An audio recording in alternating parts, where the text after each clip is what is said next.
So speaking of numbers, the agricultural revolution. Right, yeah. That's the main thing, the main takeaway from... Yeah. We could now exponentially multiply, right?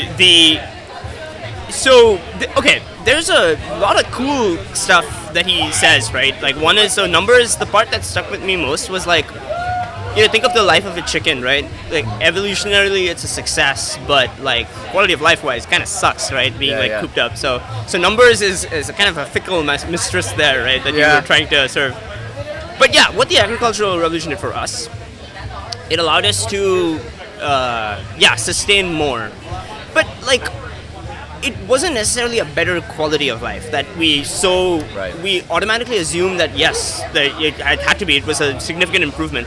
Not necessarily, right? Because our diet became less varied. It became just wheat and potatoes, right? That's it, or whatever you could grow. Yeah. If the flood destroyed the wheat, you're dead. Like, at least then you could switch to another source. But no, here you're out. Like, that's it. Yeah. Became riddled with disease because we stayed in one place, and generally more people are hotbeds for disease, as we've discovered in this COVID time. But well, we didn't discover it. We knew it.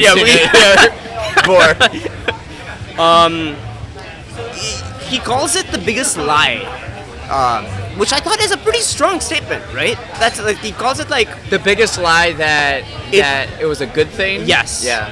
That was surprising when I first read it. Yeah. That time ago. I don't know. I'm a farmer. I grew up on a farm, so I'm like, hey now. I don't know if I 100% agree with it was the biggest lie, right? So what does he say is the advantage of people settling down? Just the fact that we were able to sustain more, build newer imagined realities, and then eventually the unification becomes when we all kind of bundle together, right? Yeah. Is that it? I think, so skipping a little bit ahead in the book, the Persian king, it was Darius or Cyrus or one of them. There's, I know, Darius. Was it Darius? It was with C. I think it was Cyrus was the first badass. Okay. And Darius, and then Darius' son was Xerxes, and he tried to get revenge on the Greeks. Okay, that was the whole. He stopped his father. Yeah. So I think it was Cyrus, the first badass, right? Yeah. Why he was the first badass was he was one of the first emperors to shift away in how we approach humanity. Before it was always us and them, but now the king was like, hey, you're not part of my country, but you need to go on this pilgrimage. I will build the road so that you do this. Because I am the king for all people, not just my people. Even the subjects that I conquer, I am the king for them as well. Yeah. That was this is, again, mind-blowing that was actually a dramatic shift in the way rulers were approached. Before, you only look after your own tribe. Yeah. You actually warred with other tribes over competition for the same resources. Yeah, that's a great point. Right? But suddenly there was this switch. It's expansion is better. And togetherness is more important. Again, it was so all of these points. I think in his thesis is that all of these things are myths that we all just bought into.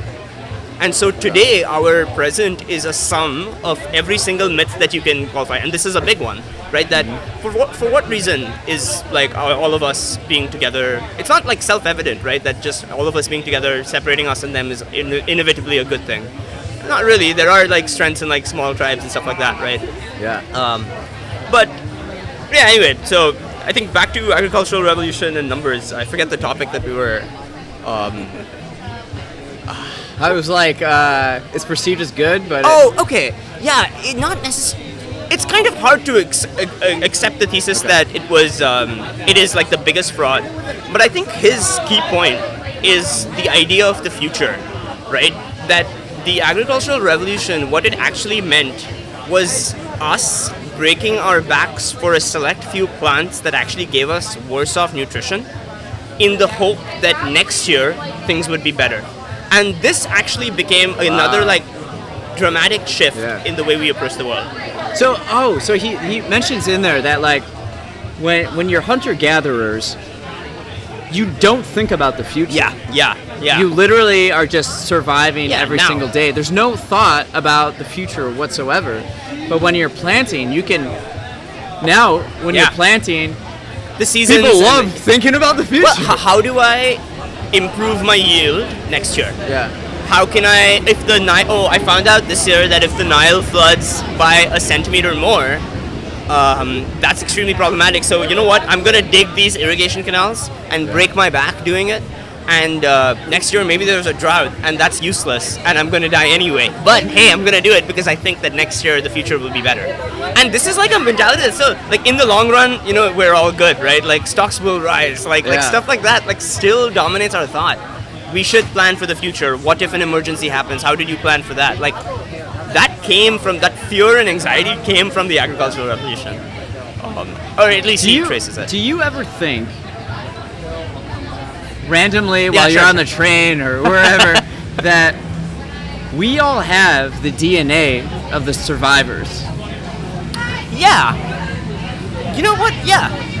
I think that that's the way that natural selection would have worked, right? So a lot of the thoughts that we have, if like they're, a lot of the approaches and the mentalities that we have are of the people that survived, not of the folks that had passed away. Yeah. So it's kind of sad, right? That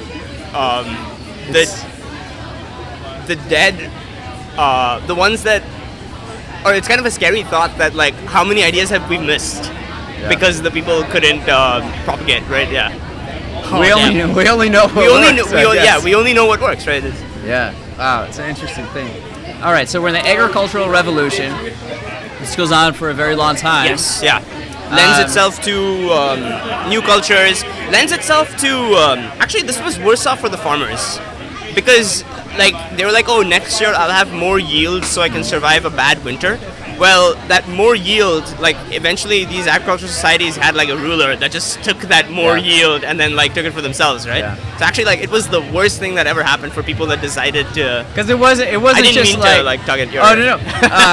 Because it wasn't like, oh, we're all gonna have our own farms and grow crops to sustain ourselves. No. Yeah. It was really. I wanted to do this for myself, and like sure, you know. Yeah, it's you know, like he offers a good amount of evidence that suggests that. How about this? I think that his take about the agricultural revolution is very interesting because it points out a lot of things that people don't talk about. It wasn't all that great. Yes, it did allow us to build a lot more, produce more per person, and build a lot of this stuff, right? Yeah. But you know, like history is a chaotic process, right? Had you restarted the whole thing again, would we see the agricultural revolution? I don't know. I don't think like it always plays out, so you always need to get farms. Yeah, but if it's in our DNA to like, did we? I guess what did Homo sapiens start agriculture to just have more food or to like be together more? No, it was just a way of we figured out a pattern to grow this wheat and have an extra supply of food just in case the hunt didn't go well. Yeah. And then that became you know what, if I like tweak it a little bit more, if I tweak it a little bit more, if I tweak it a little bit more. But by then we had already set an event in motion that we had no idea how was going to change us. And then once the structure starts, it's never going away.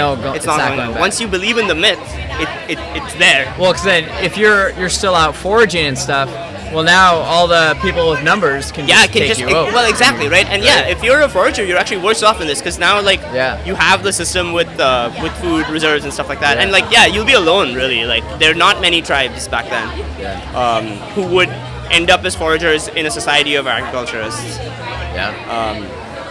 Then I mean the other things about the agricultural revolution is like it also it was horrible for some animals, right? Like the domestication of animals and stuff came as a result of that. But like you know, of course there are I'm sure like you know you were nice to your farm animals, but like mass meat production houses are like evil places, right? Just slaughterhouses, right? Just commercial slaughtering. It's awful, right? And it wasn't like we weren't nicer to the animals back then. We were pretty bad, like consistently, right? We were pretty bad. So yeah, it wasn't really the best thing for a select group of animals. We're not like a good species for Earth. You know, we've caused the most extinctions. We've killed the most of ourselves. We've killed the most of others. It's really like a pretty evil. Like he also says this. Like, I think like a lot of the apex predators of other like families, right? They look like predators. Right, like look at the lion. Like that actually looks like the king of the jungle, right? With that mane and the Yeah, you even don't want to lioness. mess with that guy. Sorry? You don't want to mess with that guy. You don't want to mess with that Yeah, guy, right? But like, we are the most like short stature apex predator, and that feeds into a lot of our anxiety. We don't really belong in that place of like the top of the food chain. We kind of cheated our way into it. We figured out how it works, how to game the system, and how to make myths, and then we're there. And so evolution hasn't given us like that stature of like a really advanced this thing. Hey, that was an interesting thought as well from the book that I liked.